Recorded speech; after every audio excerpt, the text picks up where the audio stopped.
A victory for the ages. Premier Daniel Andrews defies his critics. Labor to govern in majority for 4 more years. 4 more years summed up in one word. Yes. Hello, I'm Paul Barry. Welcome to Media Watch. Some said he couldn't do it, and many in the media hoped he wouldn't do it. But Dictator Dan, as his enemies love to call him, romped home at the weekend for the 3rd time in a row. I did not get on the beers, but many others did, which I thoroughly endorse because we're back. Victoria's open. And was it tight? Well, no, despite what The Age was telling us last week.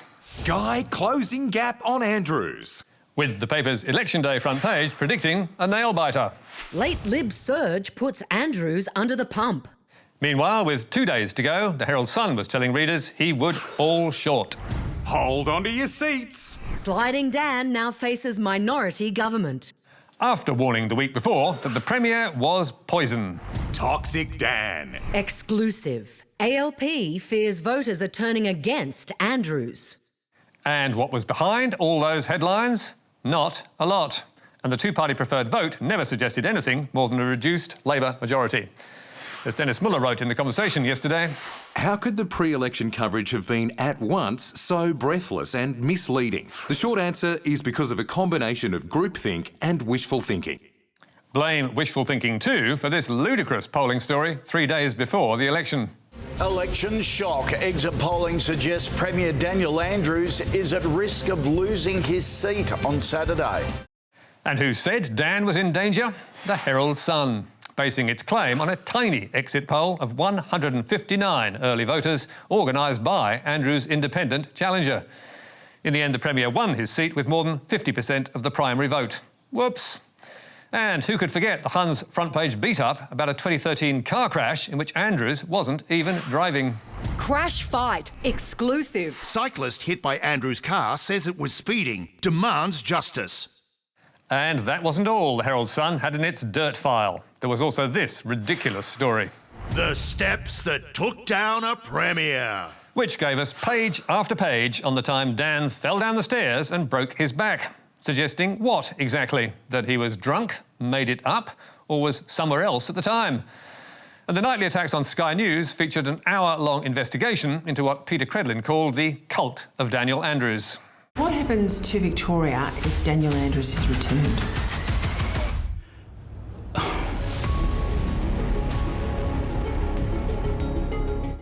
And Credlin's Sky News colleague, Rowan Dean, was also wishing Dan's days away. I'm hoping Victorians are sitting there very quietly with their baseball bats and they're going to actually do what needs to be done and clean that mob right out. While over on the Paul Murray Show, the motto was simple. Anyone but Andrews is our cry, it's our creed, we say it every single evening. Rarely has there been such an all-out campaign against a sitting Premier, and rarely has it looked so out of touch. Because there's no evidence News Corp's attacks made any difference to the result. As former Victorian Premier Steve Bracks said on election night, there was 150 negative stories on the Labor Party by the Herald Sun. Well, I tell you what, Herald Sun, you've got absolutely zero influence. And therein lies the message for media outlets who ditch election coverage for election campaigning. Voters aren't listening to you. And now, to the war in Ukraine and the question, are Russian defeats leading to more dissent in the media? Here's a remarkable fight on Russian TV recently, with a well-known TV host berating a retired general about the futility of the war and the disaster it's inflicted on the Russian people. Виталий Ильич, теперь вы себя ведете уже абсолютно некорректно. Некорректно. It is stirring stuff, and as the discussion heats up, it gets more and more personal and more political. Астрального самолета у нас нет. Да, у нас все западное. Пожалуйста, национализируем сейчас. И что делать-то будем на следующий день? Что мы делать будем? Простой вопрос, ответа нет. А так, конечно, все с вами согласны. Давайте все национализируем, разорвем нафиг отношения дипломатические и все. С Евросоюзом, конечно. It is pretty amazing. But if you haven't already guessed, it's satire. While the heated argument is real, it's not about the war, and the old general's an academic, and the subtitles are a joke.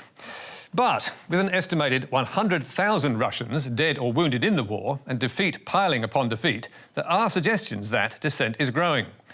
2 months ago, after Ukraine pushed back Russian forces from Kharkiv and regained thousands of square kilometres of land, former opposition MP Boris Nadezhdin was on state TV talking about the need to make peace.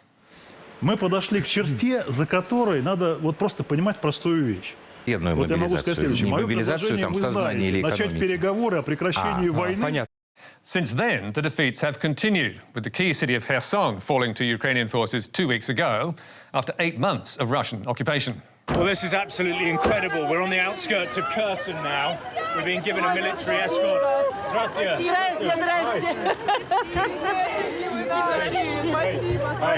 And as you can see, people are absolutely euphoric. But this latest humiliation has not got Russia's state media all talking of surrender. Here is Russia's nightly talk show host and arch-hawk Vladimir Solovyov last week. Почему вы, например, 100 раз я спрашивал, почему не поставить вопрос? Обстреливайте, Харьков будет уничтожен. Просто стереть с лица земли. Киев будет уничтожен. And Politico's contributing editor Zoya Sheftalovich told me to watch This Is Where the Debate is Now Heading. The discussion is really moving more toward more extremist views. So there's a lot more talk about so-called tactical nuclear weaponry. There is a lot of talk about taking out Ukraine's infrastructure, freezing Ukrainians. There is a much more vociferous kind of move toward really encouraging war crimes. But Russians are also hearing other voices. In that same episode of Solovyov's show, a Russian film director insisted the public be told the truth about the war and canvassed peace talks and a truce. And he was followed by a Russian-born ex-Israeli bureaucrat, Yakov Kedmi, normally a Kremlin supporter, who slammed the idea of bombing Ukrainian cities to the ground. Это не вариант бомбить город мирный, население. Но мы сначала предупредим, чтобы мирные вышли. Нельзя бомбить мирные города. Нет, это даже произносить такие вещи нельзя. Стереть город с лица земли – это непотребно. Нельзя этого произносить. Есть 1001 способ, как воевать, не затрагивая мирное население. Clearly, some dissent in Putin's Russia is possible. It's not quite North Korea. And Russian propaganda expert Dr. Ian Garner says more is being allowed as the defeats mount up, with a deliberate aim in mind. Right now, those alternative opinions tend to be then shouted down and proven wrong publicly by the host, by the other guests on these chat shows and discussion shows that you see. And that's a way of just showing the public that you may have this opinion. You may have heard your brother, your uncle, your father air this view. However, here's why they're wrong. And here's this sort of Greek chorus telling you that it's wrong to have these opinions and that you're not in the majority when you do. In other words, it's all tightly controlled. And as Zoya Sheftalovich explains, the TV shows are getting their orders from on high. They get instructions from the Kremlin every day. They have a phone call, there's an editorial meeting, that then filters down into the newsroom and they decide what their line is going to be that day. And it's a traditional, very well-oiled propaganda machine where the Kremlin will have people who are more extreme, people who are less extreme. And essentially it's designed to make Vladimir Putin look like the guy in the middle who's a reasonable fellow. So there is this manufactured kind of broad spectrum of views that gets represented, but it is designed as sort of theatre. Meanwhile, Dr. Garner believes that allowing more debate is also aimed at giving Putin and his generals room to move. What I see happening is that the state is starting to permit different narratives to be floated, to move away from this idea that there is going to be a total defeat of Ukraine, and instead soften up public opinion in some way for some sort of negotiated compromise that falls short of 100% victory at some point. Opinion polls show the Russian public is increasingly tired of the war, but most still support it nonetheless. And many believe it has to be won. Уже пора их бомбануть так, чтобы они уже там все, понимаете, самым грязным, безобразным образом предала Украина русских. А что с ними делать? Вот так, вот так, вот так. Продолжать. Надо, как наши предки. Осиновый кол в Киеве бить, все. But there is genuine worry about where the war is going and how long the public's patience will last. A recent poll by Russia's Levada Center shows almost 90% of Russians are now concerned about what's happening in Ukraine. And a growing number, nearly 60%, believe negotiations should begin, up from 47% in September. But the polls also show Putin's approval rating, though slipping in the last 2 months, is higher than before the war began. So, those who were dreaming of a happy ending in which Russians throw their leader out and throw in the towel are simply dreaming. This is not going to end with mass public discontent. Not anytime soon, at least. The public will trail along in the wake of the Kremlin and the wake of the warmongers that are surrounding Putin for really quite a long time yet. So we see bits and pieces of discontent, but there's no sense that this is turning into a mass protest movement or that there's any means for the opposition to turn it into a mass protest movement. Therefore, I think the war in some fashion will continue and that the public will follow and fall behind the Kremlin. And you can read full interviews with Dr. Ian Garner and Zoya Sheftalovich on our website.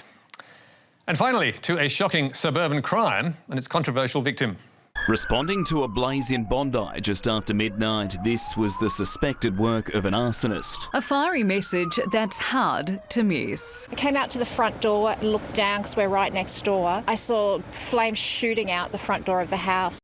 A real-life firebomb attack in suburban Sydney. So who was the target? A crime kingpin? A political operative? Nope, just a man who makes popular YouTube videos. The home of a controversial YouTube star. Controversial Sydney YouTuber. Controversial friendlyjordies YouTube blogger Jordan Shanks. Yes, Jordan Shanks is controversial, all right. A young man with plenty of opinions and plenty of powerful targets who have reason to hate him. Well, obviously we don't know who did it. There's a long list of suspects. My mind was racing as to who it is. And was Shanks glad to have the media on the case? Well, not exactly. When they turned up to interview him, he laid into them. I saw all of your articles today where you all wrote all of the same little narrative that you write every time. I would hope that you would put just as much attention on the fact that that happened as you have on trying to assassinate my character over the last year. Thanks for your time. That, not surprisingly, didn't make the stories about the fire on Wednesday, although one of his criticisms did get a run.